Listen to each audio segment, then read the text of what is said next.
Junior Mutula has just mentioned. That is a correct approach that should be taken when false utterances are made against leaders. Scrutiny and investigations by the relevant agencies are hence crucial and of paramount importance. This is the only way to defeat the lies repeated who seek to create an artificial reality for Kenyans. Today, the truth illuminated itself and the lies have been exposed. The DCI has found zero evidence of wrongdoing on my part. This reflects my principles and values in life, that you do not need to steal to become relevant in society. Indeed, hard work always pays. Fellow Kenyans, at the moment, I'm not in government. I'm working to lead this nation so as to champion your rights and protect your wealth for the future well-being of our country. Kenyans must be wise and seek clarity from vote seekers about real truths, truths about their possessions and their public service track records. We cannot have a man who dips his hand into the cookie jar at every single opportunity, and at the same time present himself as a messiah. I therefore insist that lifestyle audit must be made compulsory before one is cleared to contest for public office in the upcoming general elections. This should be across board, not just those seeking the high office of the President of the Republic, but all up to the level of MCAs. When President, I will ensure that this becomes a prerequisite for all government appointments. And I know that President Uhuru did talk about lifestyle audit, but I think Parliament must accept that they failed Kenyans with regard to the matter of bringing onto the floor of both the House, the National Assembly, and the Senate the regulations governing lifestyle audit. Therefore, this must become a priority.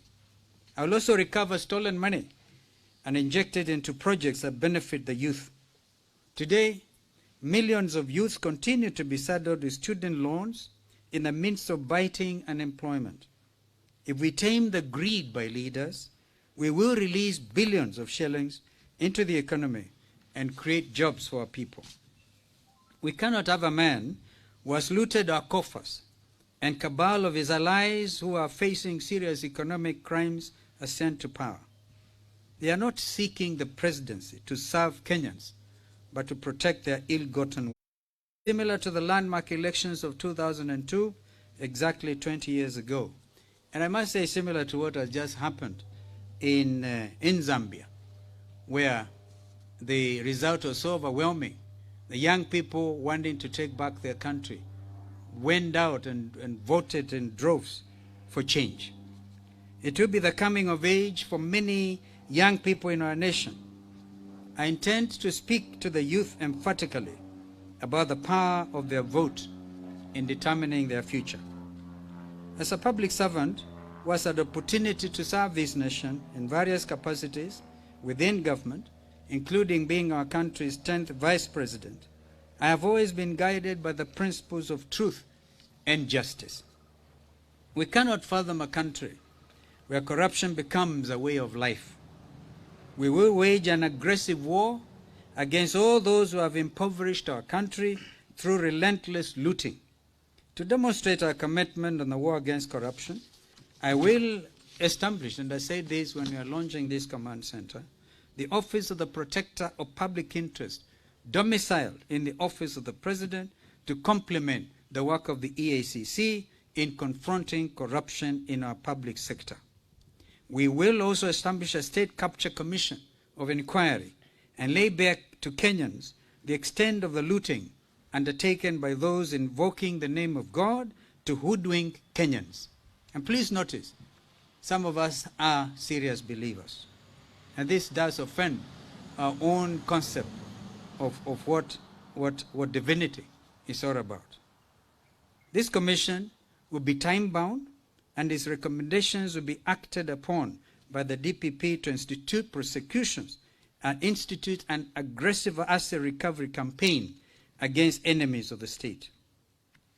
we must come to the painful realization that irrespective of how well we grow, unless we tame the gossip, and I mean taming it, we will never realize our potential as a nation. Corruption poses the greatest risk to our motherland, both economically and security-wise. If we make a mistake and allow these characters anywhere close to power, we will have killed the soul of our nation, and the consequences of it will be devilish for many decades to come. Fellow Kenyans, as he preaches a false hustler narrative, today the Deputy President owns 5 high-end helicopters piloted by white captains with an exclusive grabbed hangar at Wilson Airport. The ADC land, that is Agricultural Development Corporation land, in Laikipia was grabbed by William Ruto and must revert back to the state. He also took a loan at AFC to irregularly obtain land belonging to the former vice president. In fact, those who read the history of our countries, I think first Vice President Joe Murumbi will know that he was a political saint. This land is actually village land in Kilgoris. Has also been similarly taken away. The National Land Commission made a finding that Western Hotels sits on land belonging to the Kenya Civil Aviation Authority. An attempt was even made to grab the land belonging to Langata Road Primary School. Poor kids, who doesn't remember them being tear-gassed so the land can be grabbed. And we stood firm with those children, Kenyan children, who have a right to school, to go to school. Imagine tear-gassing little kids to be able to satisfy what is clearly insatiable greed for land. The list is actually endless. We owe it to ourselves and the future generations to rid this country of corruption, which has plagued our economy, and to re-engineer our economy towards double-digit growth, better than when I was His Excellency Mwai Kibaki's Vice President. According to President Uhuru Kenyatta, we lose over 2 billion shillings a day of hard-earned taxpayers' money to thievery. Remember High Commissioner Edward Clay, when he once talked about that. I wanted to talk about even the land belonging to a Kenyan who has since passed away, Mr. Muteshi in Eldoret, 100 acres, gone. And even a criminal finding was actually made. I think there was an appeal. But an appeal is just an appeal. Today, fellow countrymen, I candidly put it to you, we must stop this vice once and for all. Na kutoka leo, jameni, tutamaliza wizi. Na wezi vile vile. Ndio tukasema, in fact, I think Deputy President gleefully said, sisi wana Wiper, tulikuwa tukisema kazi bila wizi. Akasema kwa sababu ya hii mambo ya yata, ati ni wizi bila kazi. We have made and put the record straight. Kwa hivyo hatuna, that's why I don't even want to speak much. I've made my statement clearly, hard-hitting, deliberately. Because we must bring to end this political nonsense. Or people stealing, yani mtu anaiba, kwa sababu ni mwizi, anaona watu wanakimbia, mwizi yule, mwizi, ndio yule, yeye ndiye mwizi. Mungu abariki Kenya yetu, awabariki vile vile nyenye nyote. Let us actually cultivate a culture under Chapter 6 of our country's constitution. Because if we don't do it, we'll have no country in the years to come. Asanteni. And one final thing about the ruling by the Court of Appeal judges. Of course, we continue to internalize this finding. As we speak, we lost a county member of Makueni County Assembly through a tragic road accident. And this road between Nairobi and Mombasa continues to kill a lot of our people. So dualizing it will be a very, very urgent, important, very, very important undertaking for us. But then there's a by-election. In fact, I think our candidate is trying to present some papers at Makindu. But I asked myself the question, because we are supposed to win that by-election. It's not a big issue. And our team's on the ground. In fact, led by Senator Kavindu, I think, and others today were in Makindu. But in the light of this finding, we have no doubt that Wiper will win that seat.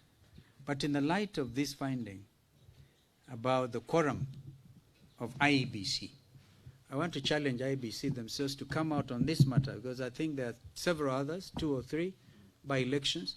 Let them come out and pronounce themselves in the light of the judgment by the Court of Appeal, whether they can actually validly conduct these by-elections now. I would like to imagine the law, the finding may not apply retroactively, and therefore the yesteryear or yestermonth's by-elections can stand. But now, in the light of this finding and the absence of an appeal, is the IBC in order to continue with this by-election. We don't want to win on October 14th, and then somebody will go to court and say, Wiper did not win. It's important that this matter be clarified. Kama kuna maswali, mimi sitaki kuulizwa maswali, nimesema yangu. Senator Wambua can speak, or Dan Maanzo here, and that is, of course, Mheshimiwa Kiala, former Deputy Governor of Machakos County, Mheshimiwa Mawadhe, member for Mbakasi. They can take some questions, if indeed you have any. Lakini in the face of what I've just said, are you sure you want to ask any question? Yes. I am ready. Yes, sir. My name is Musa from TV47. Yes, Musa. From what you said, you say that the Deputy President is incapacitated to lead the country. Several leaders... I wouldn't put it that way. All right. Yeah. Several leaders have called for the resignation, including President Uhuru Kenyatta. Would you say it is time for the Deputy President to resign? You see, that's a Jubilee issue. If he has a conscience, he should. If there's any conscience in him. But if he has a heart of stone, then you continue to see the posturing by others. We don't intend to leave this matter here, by the way, because my rights as a Kenyan citizen were violated by this pronouncement. My legal team is still exploring other, because, for instance, heavy damages, I think, are clearly to be considered, including whatever other legal remedies we may want to pursue. So it's up to him. If he has any conscience in him, he can resign. Or fail to resign, as he has said. Because he says a vision. It's a man on a vision, on a mission. A vision to steal? And a mission to completely get your country under the radar. No. Tumesema tutazungumza na tumeanza, tutazungumza yote liwe liwalo. Yes, sir. Kennedy. Party leader, in saying that you have been exonerated by the DCI of all the charges that have been there, you've gone ahead to make charges against that person whom you are seeking to have held responsible. Do you in any way have evidence to substantiate what you have just said about the deputy president? Yeah, those things I'm ready. I'm ready. Some of them are matters of public record. Go and talk to the managing director of AFC, for instance. I will tell you, they were forced to lend 200 million shillings to buy this land, which was originally owned by Criticals, in Taita Taveta, and diverted water meant by poor wananchi to his farm. That is land publicly we should have reverted to the county of Taita Taveta. 200 million, board forced to lend. I think I should take instructions, I'm still senior counsel, to demand that this money be repaid. This is public land. Yeah, who doesn't know the story about Langata Primary School? Do I need to give you evidence? You were there. You saw kids being tear gassed. And who doesn't know the story of Weston? You saw there. So I am pursuing this matter legally because I think when the chips are down, we have a country to look after. We have a whole generation to protect against manipulation. When I talk about those helicopters, who doesn't know? Complete anger there. Yeah, just go with your camera. I'll show you. If you don't know what it is. And the white pilots to boot. As if our own young people are not qualified to fly those helicopters. So on this other question of what you said last week, taking legal action, is it a matter that you're still exploring in the Shaiva and No, we'll work on that. I told you that's work under progress. Yeah, we will. We will be talking. When we do, we'll let you know what is the next course of action. Yeah. Thank you. Thank you. Sasa hiyo nadhani itawasaidia kesho, leo na kesho kutwa. Asante.